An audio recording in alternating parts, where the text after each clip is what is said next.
This week's episode of Predator University TV starts right now. Good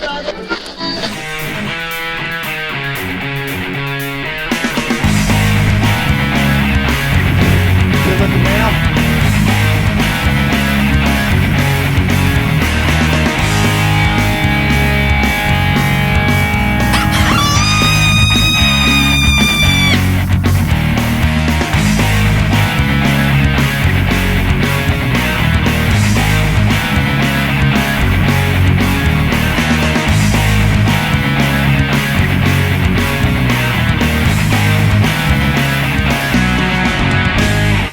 Welcome back to this week's episode of Predator University TV. You know, last week I showed you some really exciting footage. Well, the very next day, Travis and I loaded up in the hunting rig and we headed back out there. We went only 3 miles down the road to see if we could do it again. You know, after that, my buddy Kerry Carver and I were scouting for the World Coyote Calling Championships. I got a couple of really nice coyotes and I'm going to show you how to field skin them. Let's go check it out. We're going to go down a calling area I hadn't been to in a couple of 3 months. Been seeing quite a few coyotes, and what it is it's brush everywhere, and it's got a bunch of abandoned barns and house and what have you. We're gonna hide the vehicle, we're gonna sneak out, we're gonna see if we call up a coyote. There's a lot of coyotes here. Let's go check it out.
And parked these old buildings. What I did is I climbed up on top to get my visibility. We're in a bowl here.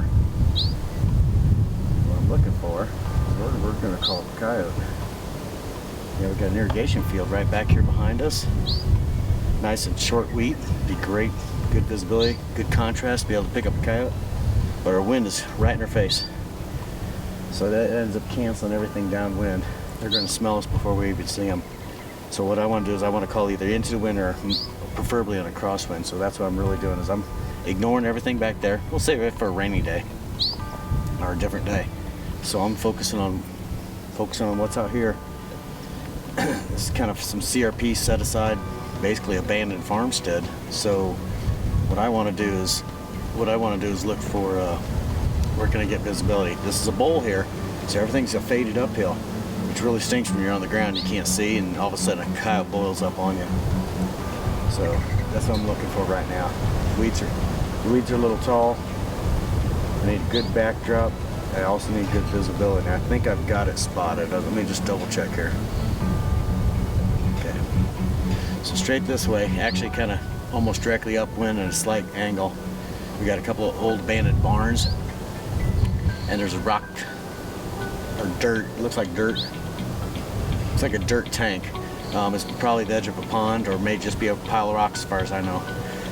About a quarter mile up here. So we're going to leave the rig here parked amongst all these old buildings, let it blend in. We're going to go ahead and slip upwind, and we'll take a look. That should give us the visibility and get us above all the brush and see what we got. Let's go check it out. So a lot of times you're in coyote country and you're driving around, especially in big open country where you got access to a bunch of land, and you're scratching your head thinking, where in the heck am I going to set up a stand? You know, I don't overthink it. I'll slip into an area. You know, what I want to do is in this case, I want to be able to hide the vehicle, get the vehicle hidden. That's mandatory. We're already in a good calling area. I haven't called it in quite a while. We're surrounded by probably 3 miles all the way around us of good brushy country. So there's going to be some coyotes in here, I'm pretty sure. So I want to hide the vehicle. I don't want to overthink it. I want to check it out, look for a calm spot. Does it give me visibility? Does it get the sun behind me? And can I work with that wind? Is the wind on a crosswind? Or is it at least in my face or what have you? And slip out and get to calling. You know, you just really stand and scratch your head and try to pick out the perfect stand. There's no such thing as a perfect stand. I spend about 3 seconds to choose a stand. Slip in. Does it give me the cover I need? Does it give me the visibility that I need? Does it get the sun behind me? And can I handle the wind direction, expecting the coyote's going to end up going downwind of the sound source, especially when I'm using prey? If it can cover all those, we giddy up and we go. Cancel all the other options. Hindsight's 20/20 on them. So let's go. We're going to go call from the sperm. We're going to see if it works. You know, this time of year, you know, we're not expecting to see coyotes come, you know, from a long distance. This time of year, we're using coyote vocals. We're not using any rabbit distress whatsoever. You know, in the fall, boy, you can waylay on the rabbit distress and pick up a coyote and watch them come in. And we're going to get to that. But springtime, it's all about finding good bedding areas. We're always looking for CRP fields for that, you know, or brushy, you know, set aside type areas. Slipping in quietly, being stealthy, and hitting the coyote vocals. Start out with some howling, let them know that, hey, there's a pair of coyotes in the area. Go silent for a little bit, and then pup distress. That has been working excellent for us. So that's what we're going to do. But usually, if it's going to happen, you know, if we're going to call in a coyote, it's something that's going to be hard charging, and it's going to happen quick. So you got to really stay on your toes. Let's go call some coyotes. All right, we're slipping in on this stand. There's a good trail here. You know, the weeds are all dry and crunchy, but there's a good trail here. It gives us a quiet approach to where we're going to go make our stand along this old barn.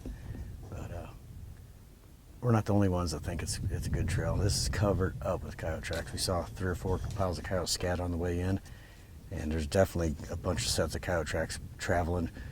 Ones that are running, ones that are walking. So it's a good area. We're going to call up a coyote. Let's keep sneaking on in.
Watch that far right one.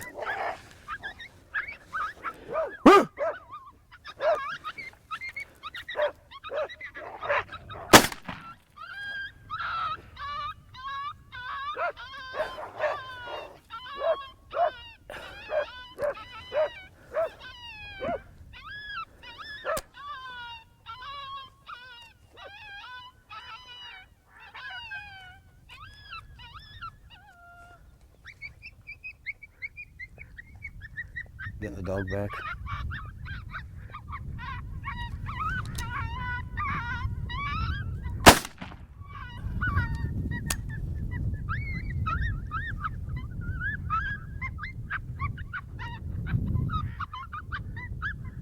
He's dead.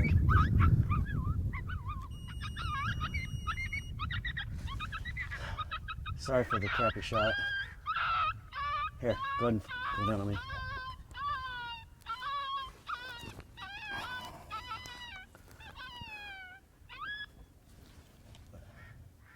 That pup distress worked again. This time here we had a triple come charging in and kind of flanking us. They surrounded that bush. They just knew there was another coyote in that bush. And young dog that I'm trying to train, she ran out a little bit. They were so focused on that bush, I felt comfortable with the shot, but I think I fragged a branch. And I missed that coyote. It took off running. I went ahead and hit it with the second shot, made a bad shot on it. And that happens on running coyotes. The other two went ahead and bugged out. I was reading their body language, and it didn't look like they were ready to spin around and do any kind of decoying. So again, they're probably 3 younger coyotes, non-aggressive, and so I went ahead and laid down the fire on them. Got one, kind of a bad shot. Effort's ruined. Let's go see what we got. Oh.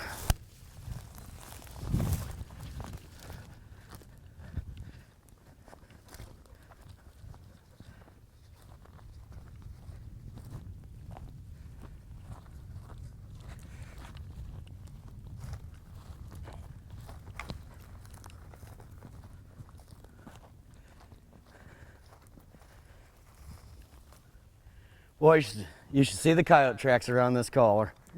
They surrounded it. We got skid marks. We have them take off.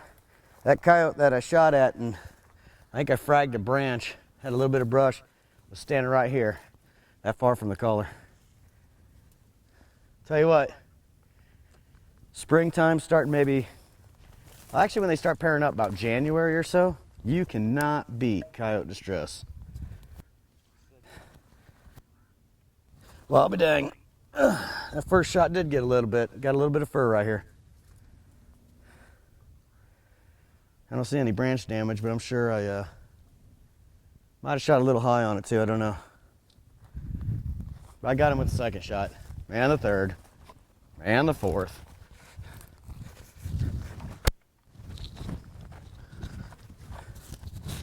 I'm training this young dog. Come on, girl. She's not too keen. Yeah, we got blood right here. Here's second serious impact. This dog is not too keen on the gunfire. It's really her first stand we could produce a coyote in front of her. She started running out to him, but that was all she wanted was that gun. Care for that. I gotta work on that.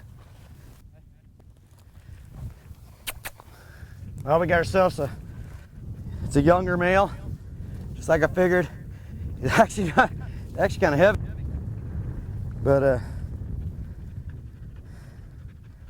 some little poor shooting on my part.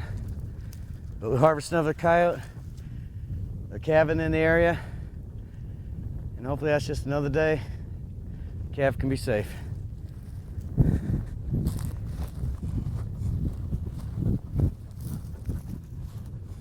You know, rolling up that coyote with that second shot was fun, but what I really want to do is if I could have got that second and third coyote when they were crisscrossing each other, that's a memory that would have lasted a lifetime.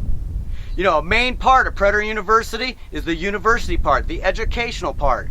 So right now I'm going to take you, I'm going to show you how to field skin coyotes the way I do it, as well as my buddy Kerry and I are going to show you what to do with the carcass afterwards and check your bullet performance. Let's go. Well, Kerry and I are scouting for the world hunt, and we got a couple of nice coyotes in our pre-scouting. They got really good hides on them. Got a female here, and I got a big male here, and just give us an opportunity to get them skinned. So I figured I'd get a chance to show you how I get them skinned. I use a surgical knife with different blades, a couple of different blades, and we're just going to start and get this thing done. All right. Always hanging from a gramble, one that can spin, so I don't have to sit and work around. First thing you want to do is make a cut right below the vent.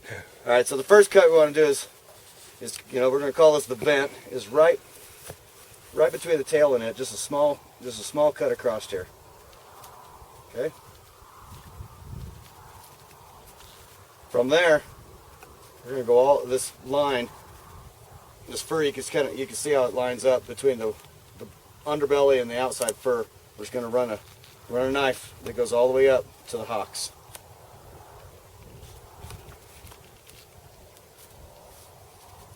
Ooh. Let me grab a different knife. We got a little bit sharper blade. And the faster you can get this hide off after you kill it, the easier it's going to be. Right now, we've been culling all day, and this one's not smelling so good. So we're going to make an incision that goes all the way up. And you just can't replace a sharp knife. I change a blade every time I do a coyote. They cost me 80 cents or something. They save a whole lot of headache. And we're going to do another insertion up the other side.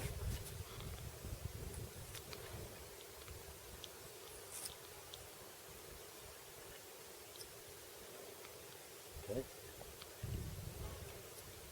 So these are going. This side will either be tanned, or it's going to just be sold on the fur market. So I'm leaving the feet. I don't want to remove the feet. If you want to remove the feet for a full body mount or a full rug that includes the toenails, you have to go all the way up, and it's a whole lot of work. But this one here, we're just going to do like a commercial skin. Right here, you just go ahead and go around and remove. I pull down on the skin and help separate it to make sure I cut all the way around. You don't want to cut the bone. You don't want to cut this tendon right here. Then you got problems with the meat hanging onto the hide. We'll do the other side now. Just spin it around. Make sure you get every bit of it. Now at that point, I'm opened up. I got a little bit here. I'm opened up all the way and around. Now we just get to pulling. It's gonna be like taking off a shirt. And just pull down. Do the other side.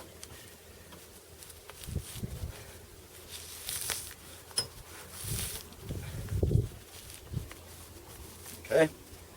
So now it should look like this. We're going to use the knife. I'm going to use the knife. Do a little bit of work around here. Not cutting the hide, but cutting the fatty part that's between the hide and the meat. And just making it let go. Okay. And do the other side real quick.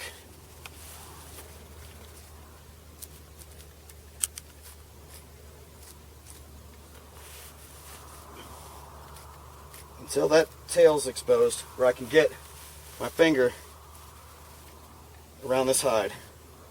I'm going to kind of pull down, and once I see that the tail bone is exposed and the meat's what the hide's wanting to pull away from the bone, then I'm going to use a tail stripper. Using a tail stripper, you can use a pair of shooting sticks or a pair of sticks. These tail strippers, they're cheap and they're godsend. And all it is allows you to put something in there and pull. So I'm going to pull it. You want to give it a little bit of pressure squeeze in it, but not too much, otherwise you'll rip the tail right out of the carcass, and then you got a problem. So at that point, you want to be able to basically, you're pushing this hide down. And we're just going to pull hard. And there's the tail out of the hide. From there, this is just a box cutter. It's one of those hook blades. Now's the perfect time. You need to split this tail all the way to the tip, otherwise it's going to spoil and the hair is going to fall out. So there you just get in the bottom of that tail and pull it all the way down. Double check, make sure you got it all the way to the tip, and in this case I do. And that's going to allow during the drying process for air to get to this and allow the whole tail to dry. Okay. Now, we got all this released, now we got to worry about this. It's a female, so we want to leave the female parts. I'm just going to cut this away a little bit. We're going to leave her female parts on there, so just kind of get up there, try to leave as little as possible on it, on the carcass, and get as much on that belly fur. We got some fat here and some hide, and we'll go through that later on how we're going to get this off. This has all got to come off before we dry it. Okay. I'm going to raise this coyote, otherwise I'm going to keep end up working down and down and down into the ground.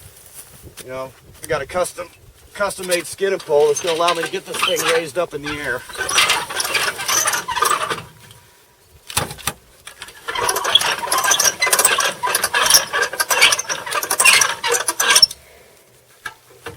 So now all my working area is right here.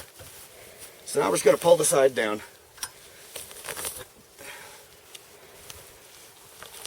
Ooh, so this bullet opened it up just a little bit on a pass through. So I'm starting to rip that stomach open. So I'm going to grab that stomach muscle and just slightly cut. And try not to cut into the fur. I actually put a little nick in the fur right here, but I'll fix that during the drying before I dry it. Just a couple of stitches. We can cover that as well. Now would be a good opportunity. You know, we're going to pull this hide down. Now would be a good opportunity to go ahead and take care of the front legs before you have fur hanging in your way. On a commercial tan, just kind of an inch or so below the elbow, just make a cut.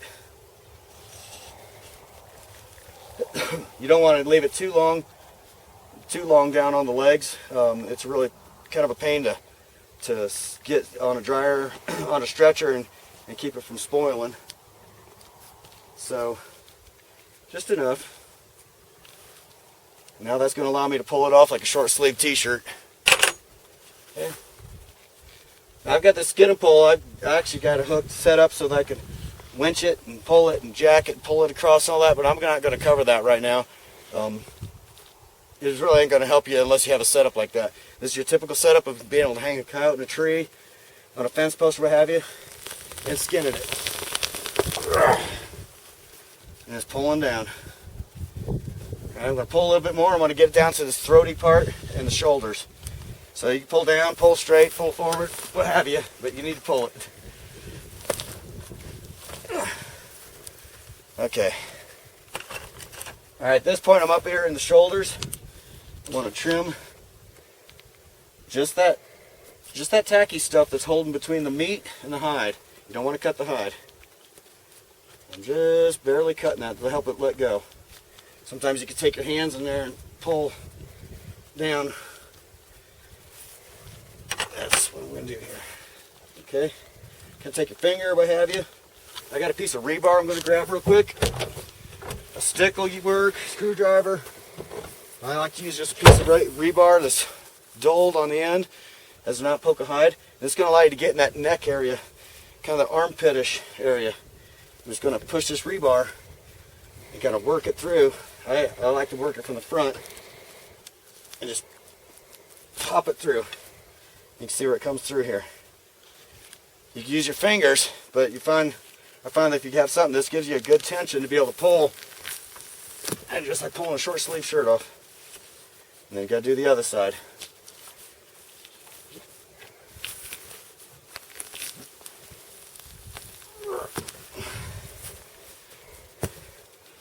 Okay, now we're down around the neck. In that case, I'll use these armholes, stick my fingers in there. The belly fur is real thin, so you got to watch that tears real easy. So I'm going to use the back fur. I'm going to stick my fingers in each armhole, stick my fingers through there, and pull down. So that you'll feel the ears kind of pop. We're talking about the cartilage of the ears, which is right here. In that case, just cut across there. So now you got the actual ear attached to the hair, or to the hide, and you left just the inside the eardrum hooked to the meat, or to the actual head. Okay? All right, just like the armholes, the ears make a great handle. Stick your fingers in the ears and pull down. Next stop, you'll feel it tighten up, and that's going to be the eyeballs. There's a lot of muscle, a lot of cartilage around there, so you got to do some trimming. When I trim, I always point it towards the bone or the meat, never towards the hide. It allows you to keep from nicking the hide. Okay? Here I'll use my thumb and I'll feel for the eyeball. I feel the eyeball, so I know I'm getting close to it. I'm going to turn my blade upward and I'm going to go back up towards the carcass. Over just a little bit. I'm going to go back up towards the carcass so that if I have a slip, it slips and hits meat or bone and doesn't hit the hide. A lot of guys will mess up right here on the eye. Again, just like everything else, stick your finger in the eye hole, give you something to hold on to, and just slightly trim. Again, towards the meat side. And now we just release that eye. We got every bit of eyelid, eyelash. Now make a good looking hide. And do it to the other side. Feel for the eyeball. Slice upward until it exposes the eyeball. Give you something to stick your finger in there. And release that eye. Okay? Next is the corner of the mouth. You can feel it. You can feel the teeth with your fingers. If you feel that, you just slice away until you expose the corner of the mouth. I'm going to do it to both sides. Okay? In the corner of the mouth, you can just stick your fingers in the eye hole in there and pull. Okay? And here we got a lot of stuff that's going to be sticking, so I'm just going to slightly trim, slightly trim. You'll see the inside of the lips. You can just start cutting away at that. And we'll do the other. And we're going to do the other side. Again, never pointing the knife towards your hand or the hide, pointing it towards the bone. Allows you to not nick yourself and not nick the hide. We're working on this nose, so we're just going to keep on working down. I'm not doing a lot of pulling or anything. You know, this is pretty finesse stuff here. You're going to work it down to the cartilage of the nose. If you wiggle the hide, you can see the cartilage of the nose. In that case, just cut that cartilage and just keep cutting and up against the face. And now we just release the top lip, the nose, everything. No nicks. On the bottom, you just pull down as much as you can. The canine teeth usually end up holding right here, but that's okay. On a commercial hide, they end up trimming out the mouth when you're drying it, so you really don't need this bottom lip at all. It's something that's just going to overlap and not dry, and it's going to spoil on you. So in this case, right where the canine teeth are, I'm going to make a cut. And on the other side, I'm going to make a matching cut. And I'm going to leave just a little bit of that on the chin. And when I go to dry it, we're going to just round that out. It's going to make a nice looking hide. In that case, you always want to store this thing until further processing with skin to skin. You want to get the hide out and allow the skin to touch skin and keep it from not drying out. So, you know, it didn't take that long. And we just got a perfectly it's got one little hole in the belly, but just a hide that's ready to go. Got all the eye holes, the ears, everything's good to go. This would be a good wall hanger. And I'm going to roll this up, stick it in a Ziploc bag, put it in freezer, freeze it solid until I'm ready for the next process. We're on a hunting trip. We're here for 3 or 4 or 5 more days. And this will be just fine frozen solid, put in the cooler. We're going to get to working on the next one. Well, after we get the coyotes skinned, now's an opportunity to observe the carcass and see what kind of damage your bullet's doing. That's how you know, should I change bullets, if you're having coyotes that are runners or if they're just dropping. But now's an opportunity to just take a couple of minutes and take a look at what kind of damage your bullets are doing. And Tony just got a new AR. It's a 6.5 Grendel neck down to 6mm. It's shooting this was a 58 grain VMAX at 3,600 feet per second out of an AR, which is pretty doggone impressive. And neither one of them did hardly any damage to the hide. No. Basically a pinhole in. This one did have a pass-through, pinhole in, pinhole out. But, I mean... And it did devastation on the inside of the Coyote. Yeah, I sliced that shoulder open. I could see there was a fist-sized hole inside there. You know, when we picked him up, we had to hold him to even find out where the entrance hole was to get it to start bleeding a bit so we could see where we hit him at. But once we pulled that hide off, it revealed the damage, and I could see a fist-sized hole. So I went ahead and just sliced his shoulder back a little bit with my knife just to see. I mean, that bullet disintegrated. His heart is gone. His top of his lungs are gone. His vertebrae is gone. The Coyote inside was nothing but mush. Yeah, I mean, and he died quickly. He just died instantly. So, both of them today with that load. So I mean, that's a good opportunity. I mean, you can see actually an entrance wound right here, just a small placement hole. That was actually the exit on it. That was the exit. Yeah. So yeah, the entrance is over. Just the shock, just disintegrated this cow, and he didn't suffer a bit. You know, we're going to do the same thing to the female. We're going to take a look at her. This is a brand new caliber, right? It is. Yeah. You know, and so this is all field testing. This is the second and third coyotes ever killed with this the caliber, and so now we can report back to the designer and let them know the damage that we've seen. The fur damage is unbelievable, pin-size hole, and that's what we're looking for.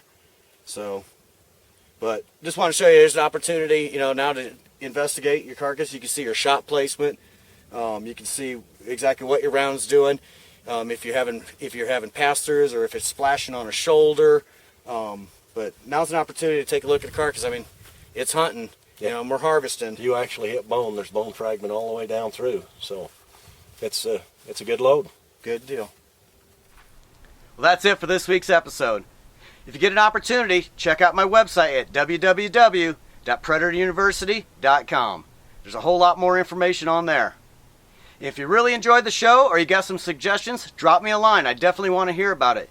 And make sure you tell some friends about it. Everyone's welcome to check the show out. Right, well, I gotta get back to work, and I'll see y'all next week.